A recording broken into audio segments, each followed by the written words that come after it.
എറണാകുളത്ത് പോലീസിനെ ആക്രമിച്ച പ്രതികൾ പിടിയിൽ. സഹോദരങ്ങളായ ജിൻഡോയും പ്രിൻസുമാണ് നോർത്ത് പോലീസിന്റെ പിടിയിലായത്. ആദ്യം ദൃശ്യങ്ങൾ. വിഷ്ണു സുരേഷുണ്ട് കൊച്ചി വിവരങ്ങളുമായി. വിഷ്ണു, എന്താണ് സംഭവിച്ചത്? എന്തിനാണ് ഈ ആക്രമണം? സുഹൈല, ഇന്നലെ രാവിലെയോടുകൂടി എറണാകുളം നോർത്ത് പാലത്തിന് സമീപമാണ് ഈ ആക്രമണം നടന്നത്. നോർത്ത് പാലത്തിന് സമീപം ഒരു അടിപിടി ഉണ്ടായത് ചോദ്യം ചെയ്യുന്നതിന് വേണ്ടിയിട്ടാണ് പോലീസ് അങ്ങോട്ടേക്ക് എത്തിയത്. ആ ഘട്ടത്തിലാണ് ജിൻഡോയും പ്രിൻസിനെയും അവിടെ അസ്വാഭാവികമായ നിലയിൽ കണ്ടെത്തിയത്. തുടർന്ന് ഇവരുടെ ID കാർഡ് പോലീസ് ചോദിച്ചു. പക്ഷെ അത് കൊടുക്കാൻ അവർ തയ്യാറായില്ല. പോലീസിന് ചോദ്യം ചെയ്തു.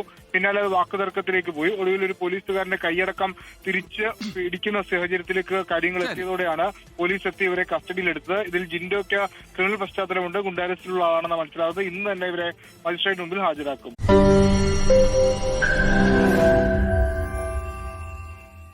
ലോകത്തെവിടെയായാലും ഏത് സമയത്തും 24 വാർത്തകളും ഓഗ്മെന്റഡ് റിയാലിറ്റി പാക്കേജുകളും എക്സ്പ്ലെയിനറുകളും വിശദമായി കാണാൻ ഞങ്ങളുടെ YouTube ചാനൽ നിങ്ങൾക്ക് സബ്സ്ക്രൈബ് ചെയ്യാം.